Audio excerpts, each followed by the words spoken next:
অগ্রিম সংক্রান্তির শুভেচ্ছা। 14 তারিখ না? প্রত্যেক সেশনের পরেই আমি যখন ত্রিপুরাতে আসি তখন কোন কোন বিষয়ে আমি আমার অ্যাজ এ রাজ্যসভার এমপি হিসাবে যেটা আমার দায়িত্ব সেগুলো আমি উঠাই রাজ্যসভাতে এবং পত্রাচার করি সেন্ট্রাল গভর্নমেন্টের সঙ্গে, সেগুলো বিষয়ে আপনাদের সঙ্গে আমি অবগত হই, আপনাদেরকে অবগত করি। তো ঠিক সেইভাবে আজকের এই প্রেস কনফারেন্স। আমি এইবার সেশনে স্টার্ট কোশ্চেন আমার দুইটা এসেছিল, আর তার মধ্যে একটা ছিল প্রধানমন্ত্রীর মন্ত্রণালয় আর আরেকটা ছিল এমএসএমইর উপরে। কারণ আমার সবসময় তার মধ্যে নজর থাকে এমএসএমইর উপরে কোশ্চেন, তার জন্য আমি করি। বাট এমএসএমই এমন একটা সেক্টর যেগুলোর মধ্যে নজওয়ানদের আর মধ্যবিত্তদের রোজগার। আর বাকি যেটা আমি তুলেছিলাম যে ডিজিটাল লাইফ সার্টিফিকেট, ডিজিটাইজেশন মোদিজির গভর্নমেন্টের সবচেয়ে বড় উপলব্ধি। আর এগুলোর মাধ্যমে সেন্ট্রাল গভর্নমেন্টের যে যারা ওল্ড এজ পেনশনগুলো পায় সেগুলো সেন্ট্রাল গভর্নমেন্ট ফেস রিডিংয়ের মাধ্যমে ডিজিটাল লাইফ সার্টিফিকেটের সঙ্গে সংযুক্ত করার ফলে অনলাইনের মাধ্যমেই এগুলো হয়ে যায়, ফেস রিডিংয়ের মাধ্যমে। তার মধ্যে ডুপ্লিকেসি করা বা একজনের অধিকার অন্যের নিয়ে যাওয়া কঠিন। আর সৌভাগ্যবশত ত্রিপুরাতে ন্যাশনাল যে অ্যাভারেজ আছে, ত্রিপুরাতে লগভগ তার 800 গুণা হয়েছে।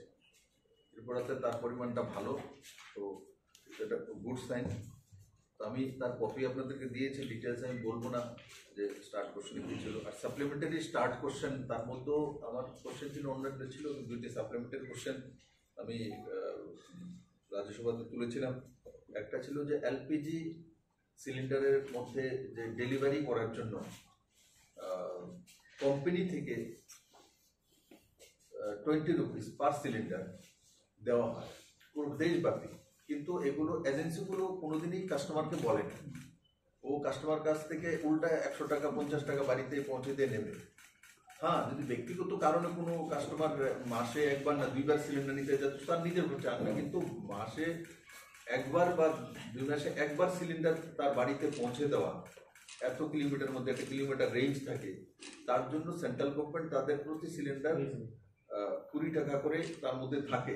কিন্তু এরা কোনো সময় এটা কাস্টমারকে বলে না, কাস্টমাররাও জানে না, তার প্রচার প্রসার নেই। তো সেই বিষয়ে আমি কোশ্চেন তুলেছিলাম যে এগুলো যে সেগুলো করা হচ্ছে তার উপরে সেন্ট্রাল গভর্নমেন্ট কি কারবাই করবে এবং কারা কারা এই ধরনের করছে। তো ডেটা ওই সময় আমাকে দিতে পারেনি, কিন্তু আপনাদের মাধ্যমে আমি চাই এটা বারবারে উঠা, কারণ কি এটা একদম ডাইরেক্ট আম আদমির সঙ্গে জোড়া অপরাধ করছে। আর হিসাব করে দেবো, যদি একটা 5000 কানেকশন যদি কারোর কাছে থাকে কোনো গ্যাস এজেন্সির কাছে, কমিশন তো হেঁপে পায়। এই কাস্টমার কাছে 20 টাকা করে দিয়ে কেটে নেয়, তো 5000 into 20 কত হচ্ছে 10,000 রুপিস সে এমনিতে নিয়ে যায়। ত্রিপুরাতে 5000 টাকা মাসে পেলে ঘর চালিয়ে নেয়, তো 10,000 টাকা করে সে এমনিতে ফ্রি ফান্ডে নিয়ে নেয়, তারপরে এক্সট্রা 50 টাকা 100 টাকা করে। আমি মানবো যে পাহাড়ি অঞ্চলে অনেক সময় অসুবিধা হয়, মনে করো গ্যাস এজেন্সি এখানে আছে 15 কিলোমিটার দূর, 20 কিলোমিটার দূর পর্যন্ত যেতে হয়, তখন সেই জায়গাতে সেটাকে পৌঁছে দেওয়া গ্যাস এজেন্সির পক্ষে প্রবলেম হয়, তার জন্য হয়তো বা খরচাপাতি হতে পারে এক্সট্রা কিছু। কিন্তু সমতল অঞ্চলে এটা শহর অঞ্চলে করা উচিত না, কিন্তু শহর অঞ্চলেও গ্যাস এজেন্সিগুলো সেগুলোই করে। কারোর কাছে কাউকে বলেও না যে 20 রুপিস তার মধ্যে আছে, ওরা টোটালি পয়সাটা নিয়ে নেবে এবং সেটা কনজিউমারকে বলে না। সেটা আমি তুলেছিলাম। দ্বিতীয় আরোটা, ত্রিপুরাতে কিছু কিছু জায়গা নর্থে আছে রেলওয়ে ওভারব্রিজ যেগুলো পেন্ডিং আছে, যে কারণে অনেক সময় অ্যাক্সিডেন্ট হয়। তো সেগুলো কতটা আছে আর কতগুলি প্রস্তাব আছে সেগুলি মন্ত্রীর সঙ্গে আমি কথাবার্তা বলেছি, ওখানে তুলেছি এগুলো তাড়াতাড়ি করার জন্য। আর আনস্টার্ট কোশ্চেন আমি 14টা তুলেছি। আনস্টার্ট কোশ্চেন কারণ বিভিন্ন বিষয় আছে, আমি আপনার 0 আওয়ারের সঙ্গে সঙ্গে আমাদের যে স্পেশাল মেনশন রাজ্যসভাতে আসে তার মধ্যে আমি কতগুলো ইস্যু তুলেছি। যেমন মাতাবাড়ি মন্দিরের প্রসাদ প্রকল্পে যে আমরা যে টাকাটা পেয়েছি তার চাইতে বেশি 17.8 মানে লাগবে 18 কোটি টাকা এক্সট্রা ত্রিপুরা সরকারের লাগছে তার মধ্যে মাতাবাড়ি নির্মাণের ক্ষেত্রে। তো আমি মাননীয় মন্ত্রীকে অনুরোধ করেছি যে এই 18 কোটি টাকা যেন সেন্ট্রাল গভর্নমেন্ট বেয়ার করে সেন্ট্রাল মিনিস্ট্রির মাধ্যমে। দ্বিতীয়ত ত্রিপুরা আমাদের এমবিবি এয়ারপোর্ট ইন্টারন্যাশনাল এয়ারপোর্ট করার জন্য তাড়াতাড়ি করার জন্য আমি আপিল করেছি। তার মধ্যে এই পর্যন্ত যেটা আমার কাছে স্টেটাস আছে যে হোম ডিপার্টমেন্ট এখানে 30 জনের মতো আলাদা স্টাফ লাগে ইমিগ্রেশনের মধ্যে। ত্রিপুরা পুলিশ থেকে 10 জনের মতো দেওয়া হয়েছে, কিন্তু আরও 20 জন দরকার আছে এসআই সাব ইন্সপেক্টর পদে। কিন্তু হোম মিনিস্ট্রি যদি এদেরকে রিক্রুটমেন্ট করে তাহলে হোম মিনিস্ট্রিকে অ্যাডভার্টাইজমেন্ট করতে হয়, তারপর করলে প্রসেসিং 6 মাস 7 মাস 1 বছর গড়াতে পারে। তো হোম মিনিস্ট্রি থেকে একটা প্রস্তাব এসছে যে ত্রিপুরা সরকার ত্রিপুরা পুলিশ থেকে কোনো রিটায়ার্ড অফিসার বা এই ধরনের কাউকে যদি ডেপুটেশনে নিয়ে নেয় তাহলে তাদের ডেপুটেশনের স্যালারি সেন্ট্রাল হোম মিনিস্ট্রি দিয়ে দেবে। তো তার মধ্যে ত্রিপুরা গভর্নমেন্ট এবং সেন্ট্রাল গভর্নমেন্ট বার্তালাপ করছে, আমিও মাঝখানে আছি। আমি আশা করি খুব কম সময়ের মধ্যে ইন্টারন্যাশনাল এয়ারপোর্ট হওয়ার জন্য যে ইমিগ্রেশনের যে স্টাফ চাই, তো এগুলো ব্যবস্থা করার পরেই ইন্টারন্যাশনাল এয়ারপোর্টের দিকে যাবে, সেটা আমি তুলেছি। দ্বিতীয় যে আইএলএস সিস্টেম, যার কারণে বারবার আমাদের ফ্লাইট এসে এখান থেকে ফেরত যেতে হয় শীতের সময় ফগ প্রচণ্ড হয়।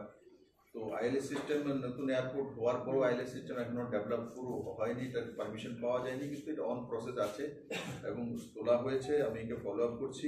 আমি আশা করি খুব কম সময়ের মধ্যে আইএলএস সিস্টেম হয়ে গেলে যে ফ্লাইটগুলো এখানে আসতে পারে না, যে প্যাসেঞ্জাররা ঘুরে আবার চলে যেতে হয়, প্রচুর টাকা পয়সার লোকসান হয়, সময়ের লোকসান হয়, মানুষের কাজকর্মের ক্ষতি হয়।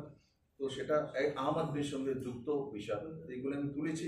আমি আশা করি খুব কম সময়ের মধ্যে এই দুটোটারই সমাধান হবে। আর এমনিতে বিল ছিল, বিল বিশেষ করে 2টা বড় বিল যেটা ভারতবর্ষের প্রত্যেকটা কোনায় কোনায় মানুষ জানে। একটা বিল হচ্ছে যে আজকে 150 বছরের পুরানো ইংরেজি যে আইন ব্যবস্থা, যে এভিডেন্স ল, সিআরপিসি, আইপিসি, এগুলো চেঞ্জ করে ভারতীয় সাক্ষ্য আইন, তারপরে ভারতীয় নাগরিক সংহিতা আর ভারতীয় ন্যায় সংহিতা, 3 আইন নতুন করে আনা হয়েছে। আমি হোম স্ট্যান্ডিং কমিটির মেম্বার, তো স্বাভাবিক কারণে পুরো লয়ের বিষয়ে আমি অবগত আছি। আর সেগুলো লোকসভা এবং রাজ্যসভাতে এসে তার মধ্যে আমি ডিসকাশন করেছি। আর আমি আশা করি আপনাদের মাধ্যমে তার জন্য বলতে চাইছি, এই ল এখন রাষ্ট্রপতির এখানেও সিলমোহর হয়ে গেছে। এই ল লাগু হওয়ার পর যে ইংরেজি যে ল চলছিল, ইংরেজ তো 1947 চলে গেছে, কিন্তু তারপর যে সত্তাসীন দলগুলো ছিল সে কোনোদিনই এই আইনগুলো ভারতীয়করণ করা হয়নি। ইংরেজ তাদের হিসাব মতো সেই লগুলো তৈরি করেছিল। যেমন আমাদের এখানে কেউ যদি মার্ডার হয় তো ধারা কত, দফা কত, 302, 307 কত, 302 না, 302 মানে কত নম্বরে আসছে? 302 নম্বর আছে, হিনিয়াস ক্রাইম 302তে আসছে। প্রথম দিকে কোনটা আসবে? রাজদ্রোহ, ইংরেজদের, যে আমাদের আইপিসি। কেন? রাজদ্রোহের ডেফিনিশন ইংরেজদের সময় কি ছিল?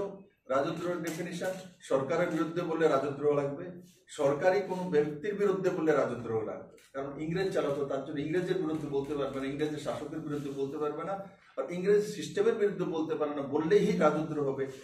আমাদের যত স্বাধীনতা সংগ্রামী সবাইকে ফাঁসির কাস্টে ঝুলিয়েছে, শুধু রাজদ্রোহের আইন দিয়েছে সবাইকে। কিন্তু দুর্ভাগ্যবশত কংগ্রেস লম্বা সময়, Jawaharlal Nehru first prime minister, উনি এবং ওই দলগুলো কোনো মতেই সেই আইনগুলোকে ডিলিট করেনি। কারণ কি, এরাও চাইতো যে ইংরেজি কায়দায় ভারতীয়দের উপর শাসন করার জন্য। আমি মাননীয় প্রধানমন্ত্রী নরেন্দ্র ভাই মোদী এবং অমিত ভাই শাহজিকে ধন্যবাদ জানাবো যে অমিত ভাই শাহজি 2019 থেকে শুরু করে 2023-এর মধ্যে 4 বছর কঠোর পরিশ্রম করে 158টি উনি মিটিং করেছেন তার জন্য, হাইয়েস্ট মিটিং। কোনো হোম মিনিস্টার কোনোদিনও কোনো পেজের জন্য এত মিটিং করেনি। পুঙ্খানুপুঙ্খ এক এক পেজ, এক এক ফুল স্টপ পর্যন্ত পড়ে মাননীয় গৃহমন্ত্রীজি আজকে দেশের সামনে নতুন কানুন পেশ করেছেন, যে কানুন ভারতীয় মানুষের জন্য তৈরি করা হয়েছে। এই কানুনের মধ্যে রাজদ্রোহ, এখন যেটা আগে ইংরেজদের আইনের মধ্যে যেটা ছিল যে রাজদ্রোহ সরকারের বিরুদ্ধে বললেই রাজদ্রোহ হয়ে যাবে। আমি মেম্বার অফ পার্লামেন্ট আছি, এক্স চিফ মিনিস্টার আছি, আমার বিরুদ্ধে কিছু বললে রাজদ্রোহের কেস করে দেবে, তো 12 বছরের জেল, নন ভ্যালুয়েবল সেকশন। ভাই, ডেমোক্রেসি আমরা বলি, সবাইকে সবার বিরুদ্ধে কথা বলার সমালোচনার অধিকার আছে, তো কাউকে ফাঁসাতে হলে সঙ্গে সঙ্গে এই ধারাতে লাগালে তুলে নেওয়া হবে। কিন্তু আজকে রাজদ্রোহ আছে, আমরাও রেখেছি রাজদ্রোহ কেস, কিন্তু রাজেন্দ্রের কেস কোথায় রেখেছি? দেশের বিরুদ্ধে কেউ কথা বললে, দেশের বিরুদ্ধে কেউ যদি কিছু বলে, দেশের বিরুদ্ধে যদি কোনো কিছু করে, তাহলে তার উপরে রাজেন্দ্রের কেস হবে। কিন্তু ব্যক্তির উপরে যদি আলোচনা সমালোচনা করা, সরকারের আলোচনা সমালোচনা করে, তাহলে তার উপরে রাজেন্দ্রের কেস আজকের ধারায় আর লাগবে না। তার জন্য অনেক যে একসময় দেখেছি আমরা, এমন এমন সোশ্যালিস্ট এই দেশে আছে, তথাকথিত মানে সমাজতান্ত্রিক সোশ্যালিস্ট বলা হয়, এরা একসময় বইটই লিখে, নাম তো বলবো না, যে জম্মু কাশ্মীরকে পাকিস্তানকে দেওয়া উচিত বলে বই লিখে, তো তার বই খুব চলে। কিন্তু আজকের দিনে গর্ব করি এই ধরনের বই কেউ লিখতেও পারবে না, বলতেও পারবে না। বললে রাজেন্দ্রের কেসে সিধা জেলে যাবে, নন বলেবল সেকশন, আর 12 বছর জেলে থাকবে। ততক্ষণ যদি বুদ্ধিমত্তা থাকে ফিরে আসবে, না ওরা ওখানে সমাপ্তি হবে। রেপ কেস, এগুলো তো মহিলাদের উপর অত্যাচার কোথায় যায়? 160 পড়ে যায়। কারণ আমাদের ভারতীয় মহিলার উপর অত্যাচার হোক, রেপ হোক, ইংরেজদের তাদের কিছু আসে যায় না। তাদের সত্তাসীন থাকার জন্য যেই যেই কানুনগুলি লাগবে, এইগুলি প্রথম সারিতে। প্রথম পুরোনো আইনগুলো খুলে দেখবে 1, 2, 3, 4, 5, 6, 7 এর মধ্যে কি আছে। আজকে আমরা চেঞ্জ করে সেগুলো মার্ডার কেস করলে সেটা 100 নিচে নিয়ে এসে, মহিলাদের উপর অত্যাচার করলে 50-এর নিচে চলে এসে উপরের দিক থেকে। আগে ছিল কি 300-র পরে। কারণ কি এইসব কেস যারা ভারতবর্ষের মধ্যে বসবাস করে তাদেরই এইসব সামাজিক মধ্যে হবে। তার জন্য ইংরেজদের তার উপরে কোনো মানে পরোয়া নেই। সত্তা রাখার জন্য যা যা করার এই আইনগুলির প্রথমে নাম্বার 1, 2, 3, 4, 5, 6, 7, 8 করে রাখা হয়েছিল। কিন্তু আমিও এই দেশের নাগরিক, আমিও পড়াশোনা করেছি, কিন্তু আমারও ততটা ধারণা ছিল। কারণ কি ভাই, আমরা তো ততটা পড়াশোনা করি না। আমি নট এ লয়ার, আর লয়ার হওয়ার পরেও এত ডিটেলস দিয়ে কেউ করে না। কিন্তু আমি আপনাদের মাধ্যমে মাননীয় গৃহমন্ত্রীর দিকে অনেক অনেক ধন্যবাদ জানাবো যে উনার এত পেশেন্স, এত ধৈর্য ওনার মধ্যে, যে উনি পুরো টিম বানিয়ে, আর এই আইনগুলো বানানোর সময় পার্লামেন্টে, লোকসভায়, রাজ্যসভায় আপনারা দেখেছেন আলোচনা হয়েছে, সমালোচনা হয়েছে, কেউ ওয়াকআউট করেছে, কিন্তু তার মধ্যে সবার অপিনিয়ন নেওয়া হয়েছে। 4 বছর যাবত জুডিশিয়াল সিস্টেমে নেওয়া হয়েছে, হাইকোর্ট থেকে নেওয়া হয়েছে, সুপ্রিম কোর্ট থেকে অপিনিয়ন নেওয়া হয়েছে, স্টেট গভর্নমেন্ট থেকে নেওয়া হয়েছে, তারপর বার অ্যাসোসিয়েশন থেকে নেওয়া হয়েছে, বিভিন্ন সামাজিক কে সংস্থাগুলির থেকে নেওয়া হয়েছে, এনজিওর কাছ থেকে নেওয়া হয়েছে, এক্সপার্টাইজ এক্সপার্টাইজ থেকে নেওয়া হয়েছে, বিভিন্ন সুপ্রিম কোর্ট, হাইকোর্টের রিটায়ার্ড জাজ থেকে নেওয়া হয়েছে, স্ট্যান্ডিং জাজ থেকে নেওয়া হয়েছে। এগুলো এবং এবং এবং মাননীয় গৃহমন্ত্রী প্রত্যেকটি মেম্বার অফ পার্লামেন্টকে ব্যক্তিগতভাবে এবং স্টেট গভর্নমেন্টকে পত্রাচার করেছেন যে তার মধ্যে আপনাদের কোনো সাজেশন থাকলে আপনারা পাঠান। এমন ডেমোক্রেটিক ওয়েতে ভারতীয় আইন তৈরি করা, এটা এই প্রথমবারের মতো বিরল ভাবে সেটা করেছে। এবং আমি গর্ববোধ করি যে ওই কমিটির আমিও মেম্বার ছিলাম বা এখনো আছি। তো আমার সৌভাগ্য হয়েছে ওই আইন তৈরি করার সময় আমার ভাগিদারি ছিল। আর আরেকটা বিষয় আমি বিশেষ করে সেটার মধ্যে স্ট্যান্ডিং কমিটিতে বলেছিলাম যে খানপানের মধ্যে প্রচন্ড মেশাল হয় এখানে, ওষুধপত্র হোক, খাওয়া দাওয়ার বিষয়। আর তার জন্য বিশেষ কোনো আইন নেই। এই দেশের মধ্যে ব্রিটিশরা তৈরি করেছিল, কারণ এখানে আমাদের র মেটেরিয়াল তৈরি করার পর সব ব্রিটেনে নিয়ে যেত, ওখানে প্রসেসিং করে তারপরে আবার আমাদের কাছে বিক্রি করতো। 3 টাইম 4 টাইম এত। মহাত্মা গান্ধীজি তারপর আন্দোলন করেছেন, বলে কেন নিয়ে যাবে, কেন আসবে, কেন আমরা 3 বার টাকা দেবো আমাদের কাছ থেকে, তো এখানে প্রসেসিং করে না। ইংরেজ কোনোদিন শুনেনি। তার জন্য যে আপনি দেখবেন ইউরোপিয়ান কান্ট্রির মধ্যে খানপানের মধ্যে বিশাল যদি কেউ দেয়, তার জন্য 12 বছর জেল, নন ভেলেবল সেকশন। আমাদের দেশে যা কিছু তুমি করো, তারপর তোমার ক্যান্সার হয়ে যায়, তোমার হার্ট চলে যায়, কিডনি চলে যায়, তুমি হসপিটালে ভর্তি হয়ে যাও, তুমি কারোর পরে কেস করতে, আমরা এই দোকানের এই খাওয়ার পর আমি অসুস্থ হয়েছি, তার জন্য ওর কিছু হবে, কোনো কিছু হবে না। আর কি ছিল, 5,000 টাকা ফাইন। আগে তো খুব কম ছিল, মাঝখানে কম বেশি গভর্নমেন্টগুলি অ্যামেন্ডমেন্ট ছিল, 5,000 টাকা হাইয়েস্ট ফাইন ছিল, আর ম্যাক্সিমাম জেল সাজা 6 মান্থ ছিল। আর এখন আমি গর্ব করি, এখন নয়া আইন যেটা এসছে, আমি তো বলেছিলাম 1 লাখ জরিমানা করো, কিন্তু সবাই মিলে সেটা নেই, 25,000 জরিমানা করা হয়েছে। আর মিনিমাম যে সাজা সেটা 6 মান্থ। তাহলে খুলে গেল রাস্তাটা। মিনিমাম 6 মান্থ, উপরে জাজ চাইলে যাবজ্জীবনে দিতে পারে। এখন যে আমাদের খাওয়া খাদ্যের মধ্যে মিশাল করে আমাদের প্রোটিন, ভিটামিন, আমাদের বাচ্চাদের বিভিন্ন প্রবলেম হয়, আমাদের প্রবলেম হয়, এইগুলো যাতে সমাধান হতে পারে তার জন্য এই আইনের মধ্যে ব্যবস্থা। আর সর্বোপরি আমি আইন পুরোটা পড়েছি, 3টা। এই আইনের কারণে আম জনতা রিলিফ পাবে। आम गरीब और सबचेয়ে বড় যে কোনো কেস এনি কেস উইদিন 3 ইয়ার্সের মধ্যে ফাইনাল জাজমেন্ট দিতে হবে, না হলে আগে এক একটা কেস 30 বছর 40 বছর। প্রপার্টির কেস তো বাবা করলে পোতা গিয়ে তার ফাইনাল ডিসিশন পাবে, কিন্তু আজকের দিনে আমরা তার মধ্যে বাউন্ড করেছি, টাইম বাউন্ড করে 3 ইয়ার্স। তারপরে আবার কতগুলি কেস ছিল যে যেই আয়ু থাকতে সেই কেস মার্ডার কেস তার হাতে ছিল, সে যেখানেই ট্রান্সফার হয়ে যাক না কেন ওকে ছুটি নিয়ে ওকে আসলে তারপর ওই কেসের মধ্যে কন্টিনিউ তাই 10 বছর চলুক 20 বছর উনিই এসে ওখানে সাক্ষ্য দিবেন বা কোর্টে হাজির হবেন। তার জন্য কি হতো, মনে করুন আজকে সে সাব ইন্সপেক্টর ছিল, 5 বছর পরে সে ডিএসপি হয়ে গেছে, সে চলে গেছে আরেক ডিস্ট্রিক্টের মধ্যে, আজ থেকে 100 কিলোমিটার দূর। করা তো ছোট জায়গা, এমন জায়গা কোনো ইয়ে আছে, ও একটা লেটার পাঠায়, স্যার আমার তো এই কার্যক্রম তার জন্য আসতে পারি না। তো ওই যে সানি দেওলের যে একটা ডায়লগ আছে, তারিখ পে তারিখ, তারিখ পে তারিখ, ইও আম আদমির এটা টোন ছিল, তার জন্য মুভিও হিট হয়ে গেছে। কিন্তু आज हमें 100% आप और तारीख पे तारीख के ऊपर कोई फिल्म नहीं बनेगा, दरकारों नहीं, कारण এখন আর তারিখ পে তারিখ হই नहीं सकता। তো এই যে এখন কি করে দেওয়া হয়েছে তার মধ্যে যে না এই পোস্টের মধ্যে এখন যেই আছে উনিই সেটাকে দেখবেন, আর তার জন্য এভিডেন্স আগে থেকে, যেমন সব জায়গাতে আমার দেশের চণ্ডীগড়ে প্রথম আমাদের ডিজিটাল এই যে ল ব্যবস্থা চণ্ডীগড়ে শুরু হলো ভারতবর্ষের মধ্যে ফার্স্ট, আর ভারত দুনিয়ার মধ্যে প্রথম ডিজিটাল ল করা দেশ হবে। আমেরিকা না, ব্রিটেন না, রাশিয়া না, ভারত প্রথম, বহুত বড় বাত। আর তাতে যেমন হিনিয়াস ক্রাইমে হয় কি পুলিশ যেমন কালেক্ট করা হয়, কাউকে মার্ডারের প্রতি রেকর্ডিং নেওয়া হয়, তো সেগুলো আবার চেঞ্জ হয়ে যায়, তারপরে উইটনেস নিজের বক্তব্য চেঞ্জ করে দেয়।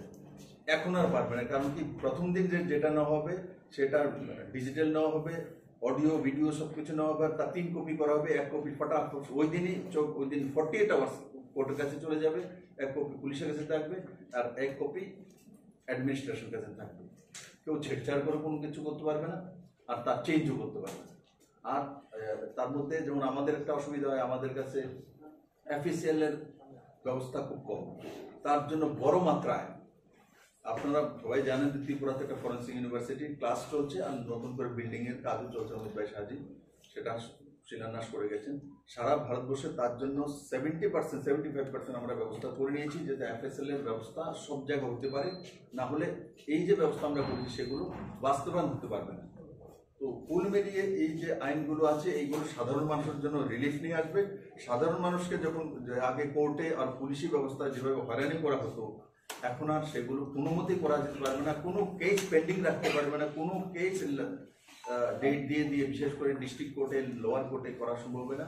তাতে সাধারণ মানুষ বড় মাত্রায় রিলিফ পাবে, 1-1.5 বছর পরে আপনারা তার রেজাল্ট পাবেন। এবং আমি আশা করি আজকে আমি যে প্রেস কনফারেন্সটা করেছি 1-1.5 বছর পরে আপনারা সমস্ত সাংবাদিকরা বুঝবেন যে যেটা আমি বলেছি সেটা বাস্তবে কোথায় গিয়ে দাঁড়িয়েছে। তো এই লয়ের উপরে আমি পার্লামেন্টে ডিসকাশন করেছি, আর আরেকটা বিল যেটার উপরে আমি ডিসকাশন করেছিলাম সেটা হচ্ছে কাশ্মীরের যে সিট বাড়ানো আর এসটি এসসি এসটি রিজার্ভেশন, সেটা কাশ্মীর আগে ছিল না। আর কাশ্মীরি পণ্ডিতরা ডিসপ্লেস হয়ে এসেছিল, তাদের জন্য কোনো ব্যবস্থা ছিল না, তাদের জন্য রিজার্ভেশন করা হয়েছে সিট, এবং তাদেরকে প্যাকেজ দেওয়া হয়েছে। সেই প্যাকেজ বড় মাত্রায় 5 লাখের উপর কাশ্মীরি পণ্ডিতদেরকে ব্যবস্থা করা হয়েছে। এবং কাশ্মীরে জম্মুতে সিট মানে কাশ্মীরে সিট বাড়ানো হয়েছে। আগে কি ছিল, কাশ্মীরের সিট অনেক বেশি ছিল আর জম্মুতে সিট কম ছিল। এখন কাশ্মীরের পোর্শনে আর জম্মুর পোর্শনে মাত্র 1 সিটের ডিফারেন্স। তো কি কারণে করা হয়েছে, কেন, আমার মনে হয় না সাংবাদিকদের আমাকে বলতে হবে, ডিটেলস আপনারা অবগত আছেন। তো এইগুলো যে ছিল এগুলোরও অবসান মাননীয় গৃহমন্ত্রী অমিত ভাই সাজি এই বিলের মাধ্যমে করেছে। তাতে পুরো কাশ্মীরের সঙ্গে ন্যায় হয়েছে। কাশ্মীরি আইন ব্যবস্থার তার সরলীকরণ এবং মানুষের জন্য করা হয়েছে। আগে এইটা পরিবারের জন্য করা হতো, আর এই বিল পাস করার পর এসসি এসটিদের জন্য অধিকার কাশ্মীরে ছিল না। যারা আপনারা অথবা যারা বৈষ্ণদেবীতে যারা খচ্চর চালানোর সময় যারা গুজ্জর আছে বা পাহাড়ি আছে, খচ্চর নিয়েছেন আপনাদের নিয়ে চলে যায়, এদেরকে অন্য জায়গাতে এদের জন্য এসসি রিজার্ভেশন আছে, এসটি রিজার্ভেশন আছে, কিন্তু জম্মু কাশ্মীরে ছিল না তাদের অধিকার। এখন তাদেরকে অধিকার দেওয়া হয়েছে এবং তাদেরকে রিজার্ভেশন দেওয়া হয়েছে ফর অ্যাসেম্বলি সিট, স্পেশাল এরাই আসবে তার মধ্যে। আর ডিসপ্লেস যারা কাশ্মীরি আছে এরাও আসবে।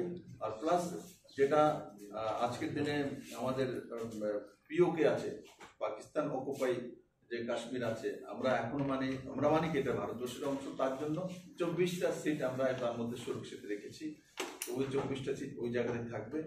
তো যখন এটা চলে আসবে 24 সিটের মধ্যে বিধানসভার জন্য অলরেডি সিট রেখে দেওয়া হয়েছে।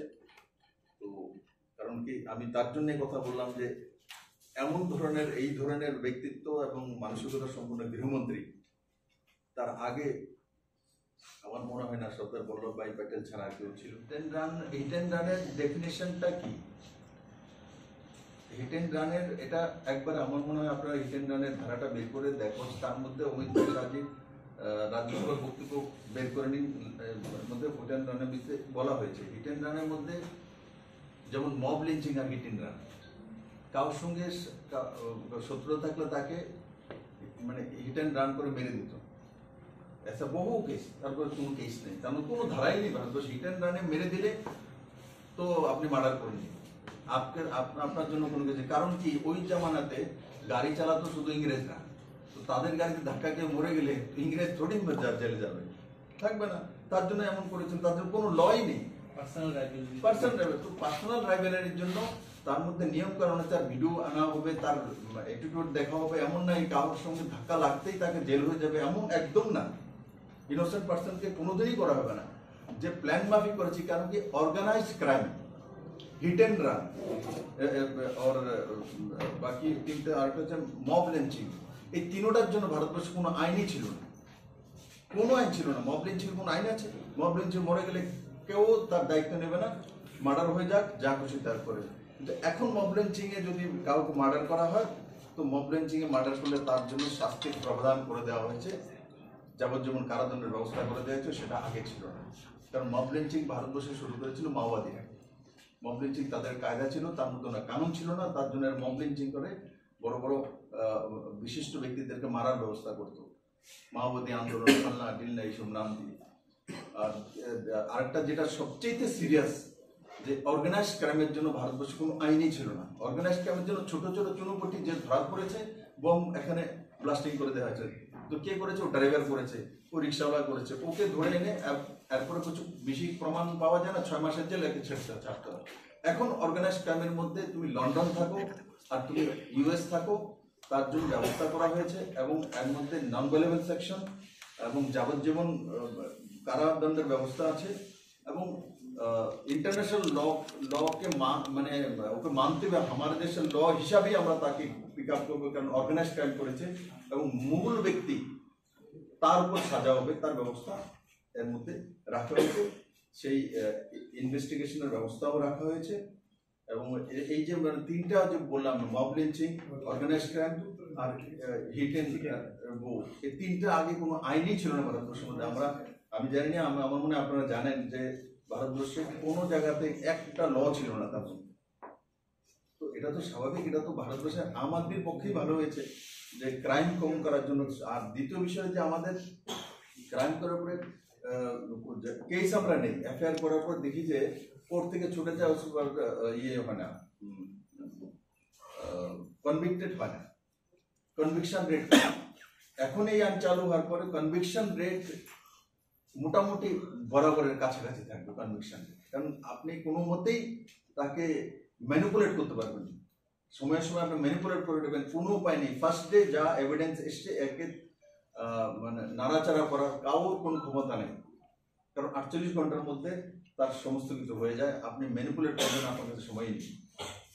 আর 48 ঘন্টার মধ্যে যদি না করতে পারে, তাহলে ওই অধিকারের উপরে কারবাই হয়ে যাবে, কাউকে জিজ্ঞাসা করার দরকার নেই, আপনি তার উপরে অ্যাকশন হয়ে যাবে। আর তার মধ্যে এগুলো আছে কিছু কিছু, যেমন আমাদের বিভিন্ন ইনভেস্টিগেশন এজেন্সি আছে, কারোর কোনো বিদেশ